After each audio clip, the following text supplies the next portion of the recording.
Rester le plus cohérent possible avec moi-même, avec vous, et le plus juste et vrai possible.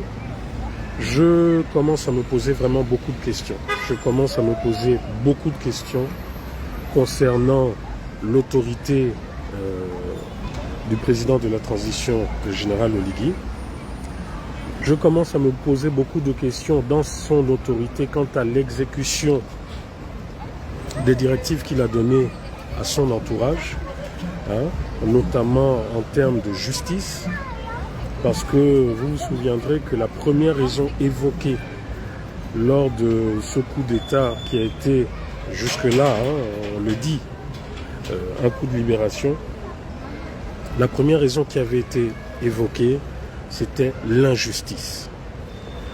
L'injustice que le peuple gabonais subissait auprès, injustice créée par tous les réseaux mis en place depuis les Delta Synergie, depuis Omar Bongo, depuis Ali Bongo Père, et au final, après les Blaboy, après les Akombesi Boy et les Blaboy, au final, l'injustice mise en place et entretenue par la Young Team. Mais aujourd'hui, force est de reconnaître, qu'on le veuille ou qu'on ne le veuille pas, force est de reconnaître qu'il semblerait, parce que là encore, je vais parler au conditionnel, il semblerait qu'on ait écarté une Young Team pour apparemment que ça soit une nouvelle Young Team qui fasse la pluie et le beau temps depuis le cabinet présidentiel. Je vais donner certains détails, mais je pense que si vraiment des gens comme moi ont pu prendre leurs responsabilités, dire publiquement aux Gabonais que je pense que le général Oligui est sérieux et qu'il aime son pays, c'est aussi la même bouche qui doit dire ce qu'il voit quant à aujourd'hui des preuves irréfutables qui semblent, je dis bien qui semblent montrer qu'on ait remplacé l'ancienne Young Team par une nouvelle Young Team qui aujourd'hui fait la pluie et le beau temps. Donc là, je vais essayer de... si je ne suis pas fatigué, vraiment, si je ne suis pas épuisé, ce soir, je vais faire ce live. Je vais revenir sur la question qui a été évoquée, mais je vais revenir dessus, sur la question de Gabon Air Service, les anciens employés qui sont malmenés par BGFI et par M. Oima. Je dis bien malmenés, malgré toutes les décisions de justice, et notamment la toute dernière décision de justice qui date là du mois d'avril, qui semble être toujours en fait une décision qui ne sera pas appliquée parce que BGFI, M. Oima, semble tout puissant et au-dessus de la justice gabonaise. Idem pour l'affaire Perenco.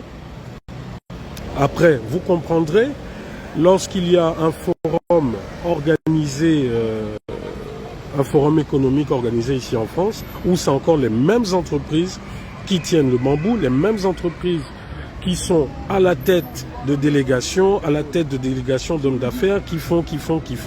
Non. Vous savez, la paix sociale est incontournable, la paix sociale est indispensable lorsqu'on veuille reconstruire un pays. On ne peut pas reconstruire un pays en faisant fi de la justice. On ne peut pas reconstruire un pays en s'occupant des affaires financières des puissances étrangères et en négligeant le peuple à l'intérieur. Toutes les révoltes que les peuples ont connues sont parties de l'injustice. Donc, nous allons parler de ça parce que je pense que de la même manière que je vous ai dit, et je le répète toujours sans honte, quel que soit ce que les gens disent, de la même manière que je vous ai dit que après avoir longuement discuté à huis clos avec le président Oligui, j'ai été convaincu par ces mots, j'ai été convaincu qu'il veut véritablement changer et faire améliorer la vie du peuple gabonais, qu'il veut véritablement que nous connaissions,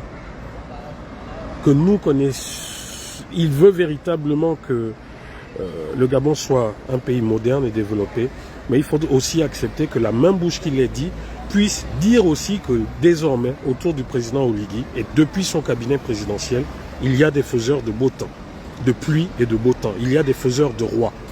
Il faudrait que ça s'arrête.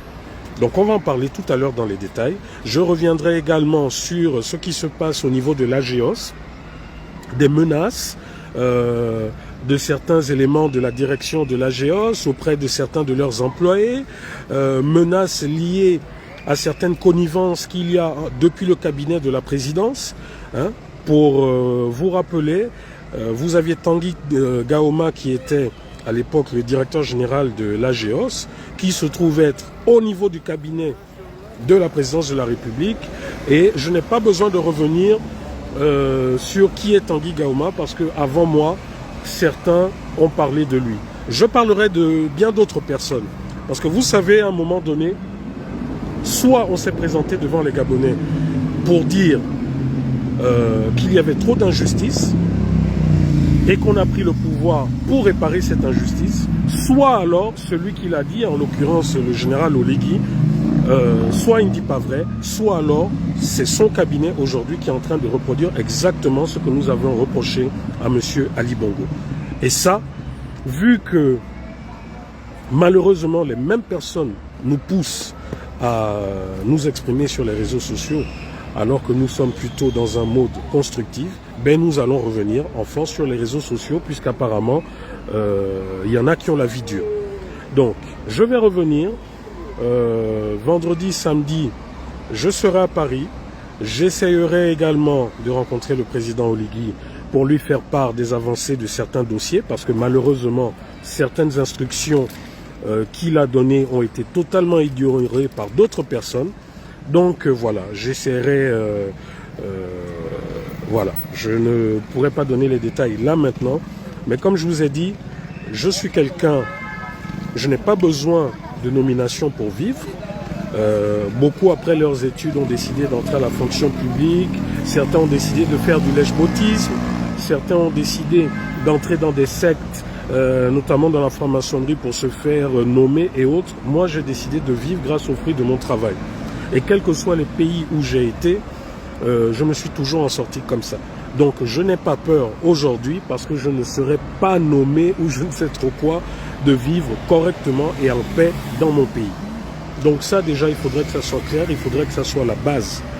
Parce que si aujourd'hui certains ont du mal à parler parce qu'ils ont peur en se disant que si je parle, je ne serai pas nommé ou ceci, cela, ce n'est pas mon cas. Donc je tenais véritablement à rappeler cela. Donc voilà, nous allons parler de ça, de BGFI. Je vous présenterai des documents, hein, notamment les dernières décisions de justice, parce que jusque-là, je ne comprends pas. Je ne comprends pas.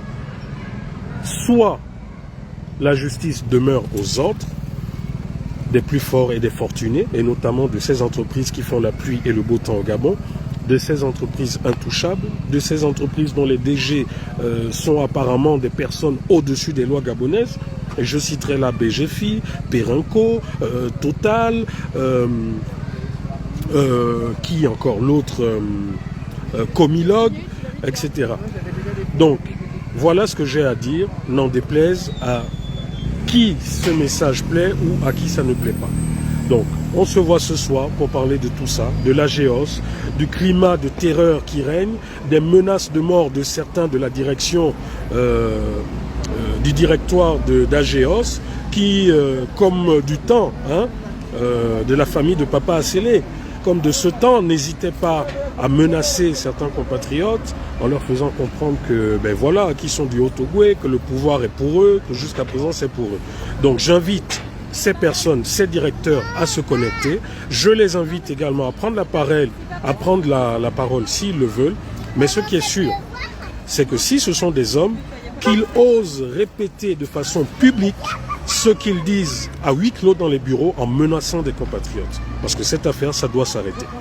Soit, à un moment, il faudra déclarer clairement que la justice dont on parlait, c'était tout simplement les règlements de compte de la Young Team, que comment dire, rassurer la communauté internationale tant concernant les engagements financiers du Gabon contractés par la Young Team, par l'ancien régime. Ces engagements-là, la communauté internationale et bailleurs de fonds internationaux n'ont pas à s'inquiéter, mais les Gabonais qui attendent toujours leur dû, qui attendent toujours d'être indemnisés, qui attendent toujours de recevoir leur argent, ben ceux-là peuvent toujours attendre. Si c'est ça le nouveau message du CTRI, je pense alors qu'on va devoir changer de position. Donc jusque-là, comme je dis, j'accordais le bénéfice du doute au CTRI, au président Oligui. Donc si ce qui est en train de se passer n'émane pas du CTRI et du général Oligui, alors il faudrait que les choses changent.